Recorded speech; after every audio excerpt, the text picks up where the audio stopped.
Gunsmoke, transcribed earlier today from CBS.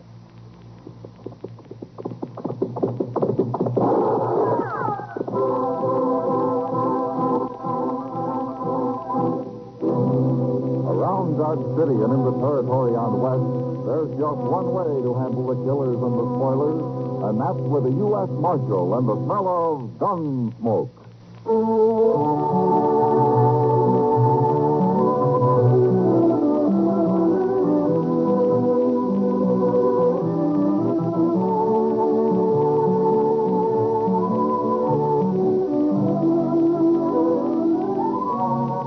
Gunsmoke, starring William Conrad, the transcribed story of the violence that moved west with young America. The story of a man who moved with it. Matt Dillon, United States Marshal.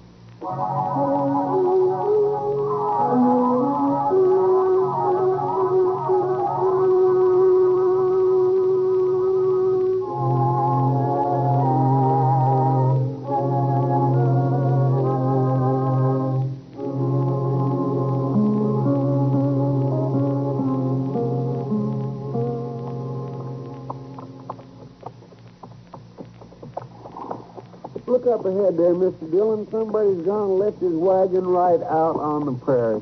No, there's a man down in front of it, Chester. And it sure looks like his team went off and left him. What would he be doing out here with a busted wagon and no team? And I expect he'll be glad to tell us. Come on, get up.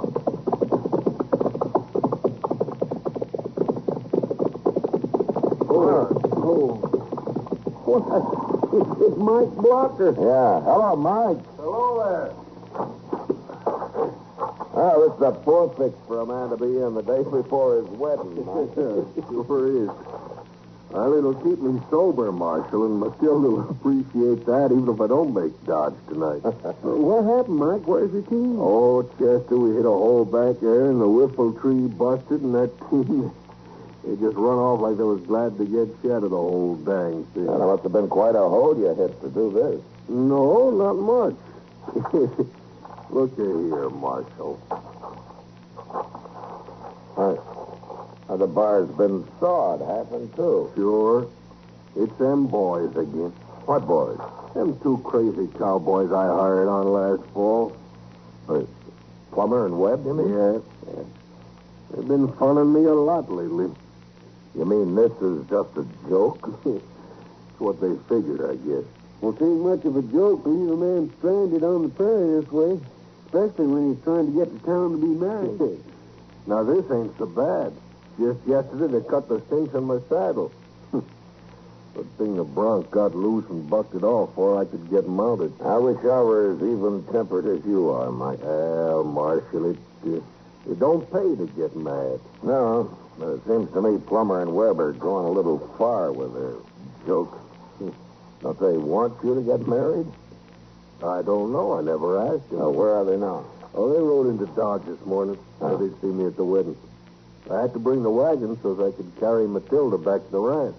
Well, we'll find your team for you. Maybe we can rig up a whiffle tree of some sort. You can buy a new one in Dodge. Oh, I'd be beholden to you, Marshal. You'll get to town in time for a drink yet. We'll ride along with you to see what you do, Mike.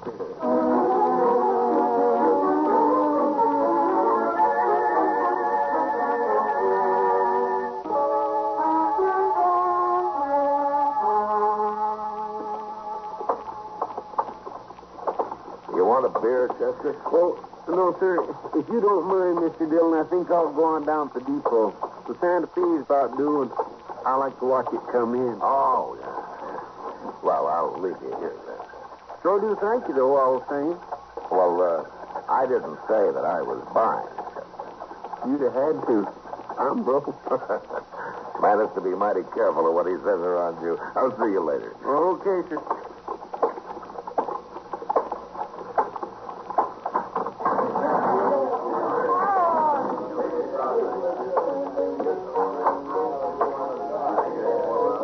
Bring me a beer, Sam, will you? Hello, Matt. Hello, Kitty. Sit down. Yeah.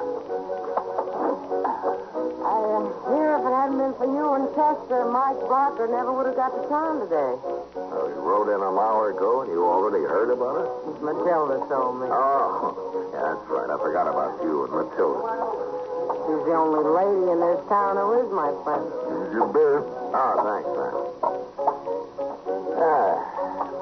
You going to the wedding, Kitty? She insists that I do. You're pretty close friends, aren't you? Pretty close, Matt. I guess it's partly so she can talk to me about things she wouldn't even dare mention to her nice friends. Now, they're no better than you are, Kitty. Maybe not.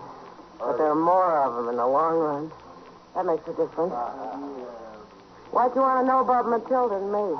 Well, I've been wondering if there's any reason why either of those cowboys who work for Mike Blocker wouldn't want that wedding to come off tomorrow. Plummer and Webb? Yeah, that's right.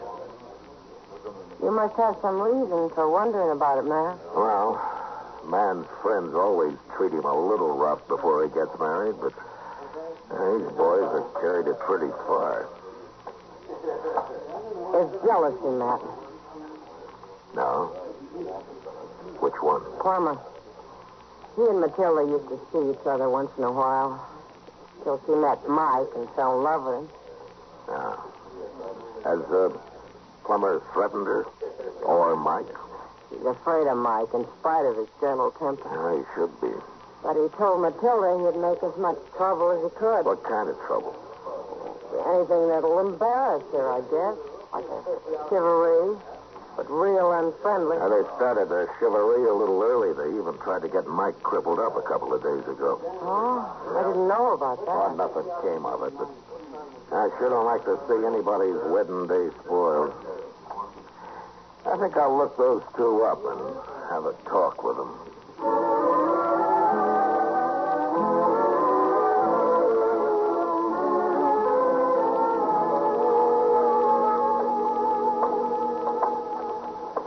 I swear I've been in every saloon in Dodge, Mr. Dillon. Maybe they ain't in town after all. Well, we'll try the hotel, Chester. Why don't you just throw them in jail till the wedding's over? I'd like to. Now, wait a minute. There they are. Yep. It's them, all right. I saw Mike over at the Longhorn taking on a few. Well, even marrying a good woman makes a man nervous, Chester. Oh, it sure does. Why, just the thought of it, and I want to go live with the Comanche. Well, you can't let other men do all the marrying. Why not? I don't know, Chester, but it's what they say.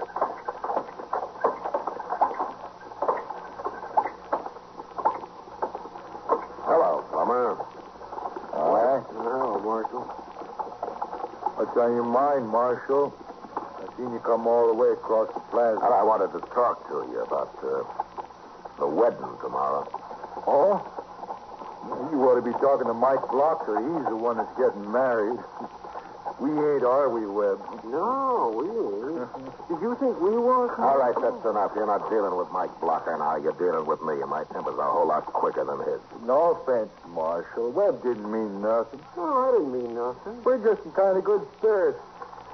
On account of the wedding and all. For sure, you know how it is, Marshal. You call it good spirits to try to get a man hurt 2 days before his wedding? How? Cutting the cinch on his saddle? Oh. Mike told you. He did. He didn't seem to mind as much as you do, Marshal. Don't be fooled by that. If Mike ever does get mad, there's going to be trouble. And I'm telling you to leave him alone. Oh, we ain't going to do nothing. Maybe a little chivalry after the wedding, that's all. I don't want either one of you anywhere near that wedding. Oh, now, Marshal, we was invited. The invitation's off. You understand me? Oh, but Marshal... Shut up, Webb. He's the law. We won't go near the wedding if he says so. Oh, sir, we won't go nowhere near it. That satisfy you, Marshal?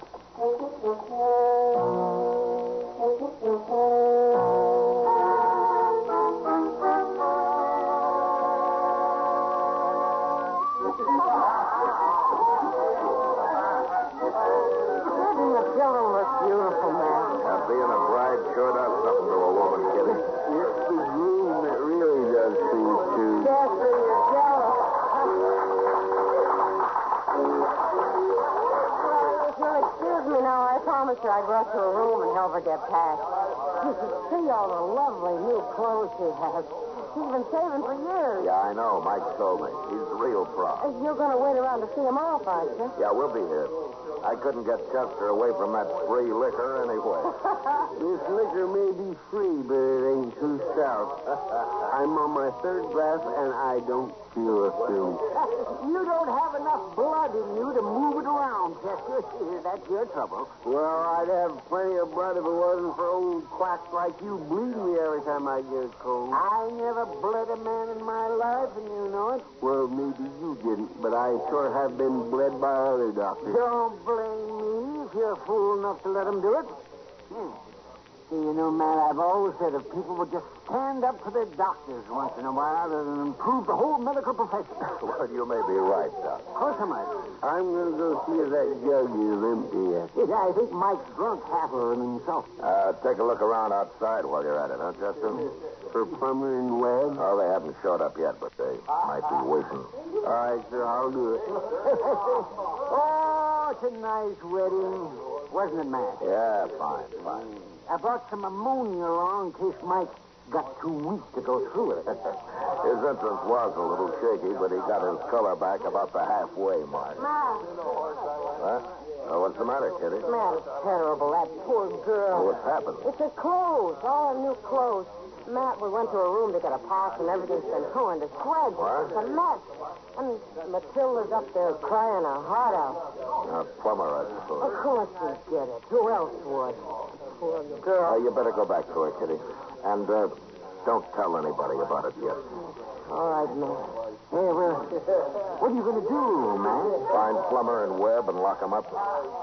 Mike's pretty drunk, and I got an idea he won't take this joke as easy as he did the other.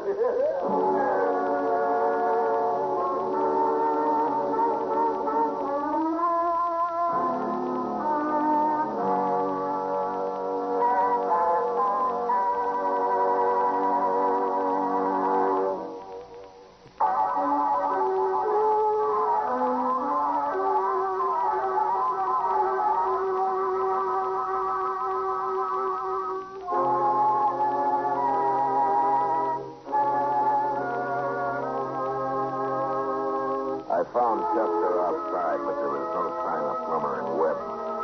We figured they must have sneaked into Matilda's room during the wedding ceremony, and while she stood downstairs happily becoming Mike's bride, they were up there ripping her trousseau to pieces.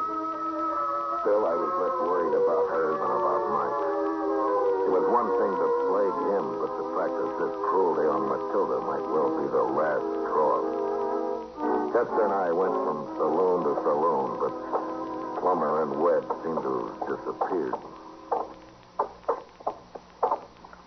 They must have left town, Mr. Dillon. Yeah, the Oasis over there's the only place we haven't been into yet.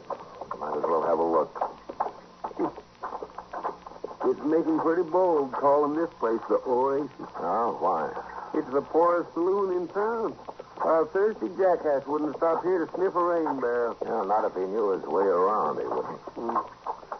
Look at there. Even the door's busted off. Yeah, it sure is.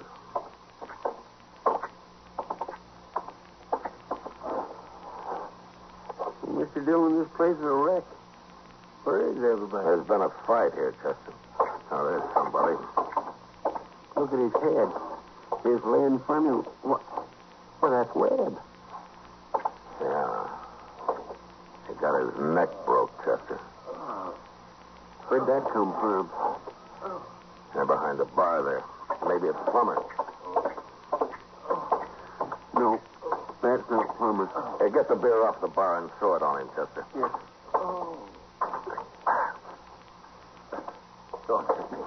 Don't hit me. I'm the marshal. Nobody's going to hit you. Now, who are you, mister? Joe, I'm the bartender. Well, what happened here, Joe?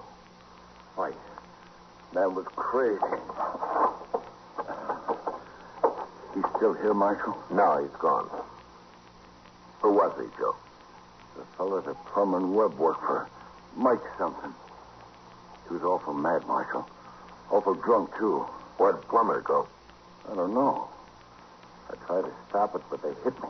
Knocked me out. Was anybody else in here? Just them, and then Mike come in. Joe Webb's lying on the other side of the bar. He's dead. Dead? Yeah. Did you see who killed him? He pulled a knife on Mike. He was going to use it, too. Somebody killed him, huh? Was it Mike? I got hit about that, Marshal. I didn't see no more. All right, Joe. You do something about Webb there, huh? Look what they done to my place. It's ruined. Who's going to pay for all this? I don't know, Joe, but I'll try to find out. I didn't find out, not that night anyway. We looked around the oasis inside and out, and then I sent Chester down to wait for Mike in case he showed up at Matilda's place. So I scouted the town again. But shortly after daybreak, we both gave up and met back at the office. Miss Kitty was down here, Mr. Dillon. She stayed with Matilda all night. Oh, good. How's Matilda taking it? Well, I don't think she cares about her clothes anymore. She's so worried about Mike. Yeah. You didn't tell her about Webb being killed, did you? Oh, my goodness, no, sir. I wouldn't do that. She'll find out soon enough, poor thing. What's Mike? Yeah, Mike. I've come to turn myself in, Marshal.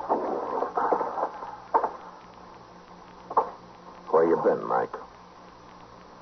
Asleep? Oh, where's Plummer? Oh, I don't know. I was so drunk and so mad, I don't remember much of anything. I think he knocked me on the head while I was finishing off Webb. I know I ain't seen Plummer since. I just been down to the oasis. Joe ain't seen him neither. Well, nobody has, I know of, but where were you? Oh, I was awful drunk, Marshal. I must have got as far as Kelly's stable, crawled into a stall there. At least that's where I woke up this morning. Well, I'm going to have to lock you up, Mike. Yeah, that's why I come. Marshal, that was a bad thing they done to Matilda. Yeah, it was. But you shouldn't have killed anybody for it. Well, maybe. Lock him up, Chester. Yes, sir. I'll bring back some coffee.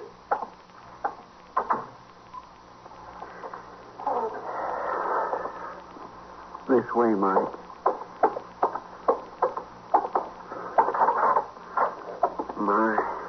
I sure am sorry to have to lock up a man like you, Mike. If you didn't, Chester, I'd just go find Plummer and kill him. There you are. Yeah. Mr. Dillon will be back directly. Then you can have some coffee. I don't want nothing.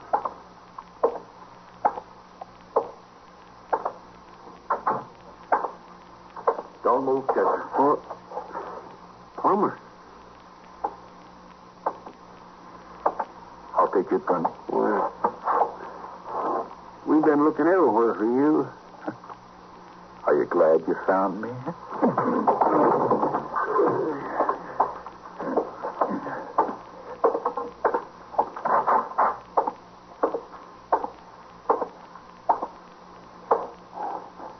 Morning, Mike. What are you doing here, Plummer? I come for you, Mike. I'm going to take you out back and kill you. It's a good thing you got a gun. I didn't have a gun last night. What'd you hit me with then? Table leg. Yeah. I should have killed you, too. You didn't kill Webb. What?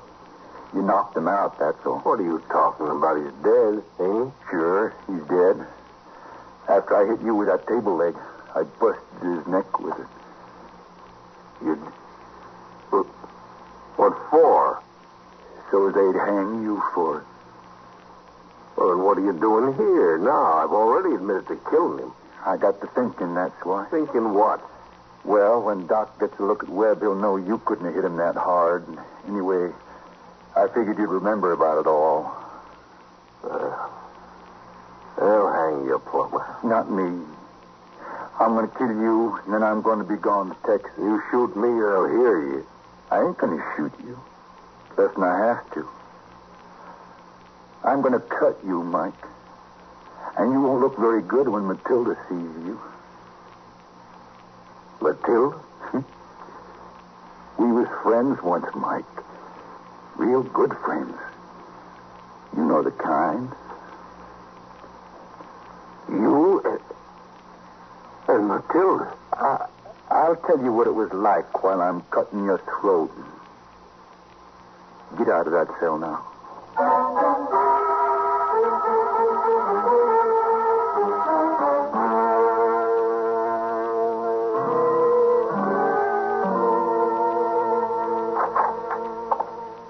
Chester, I got Chester. You all right? It was Plummer, Miss Dillon. He hit me. I'm okay now. Come on, then. Come on.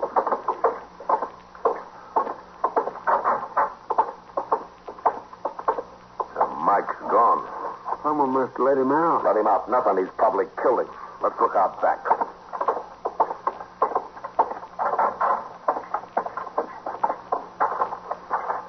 Look, Mr. Dillon. Yeah. It's Plummer. He's been beat to death. He sure has. His gun's missing, but he got that knife into Mike first. He's leaving an easy trail to follow. Come on. He headed for the alley. I wonder you didn't run into him out on the street. If he got that far. All right, stay back, Chester. I'll go around the corner first. Yes, sir.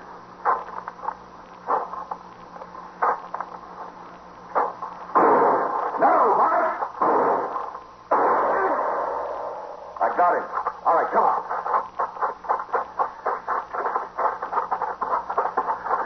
Mike, what did you shoot for? I didn't know it was you, Marshal. Thought maybe Plummer had come through. Now, Plummer's dead. You're not in very good shape yourself.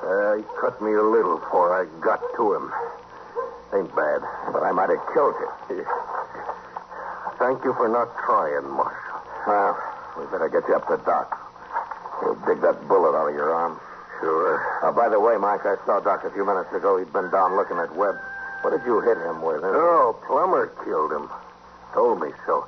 He had a table leg, Marshal. Doc figured something like that.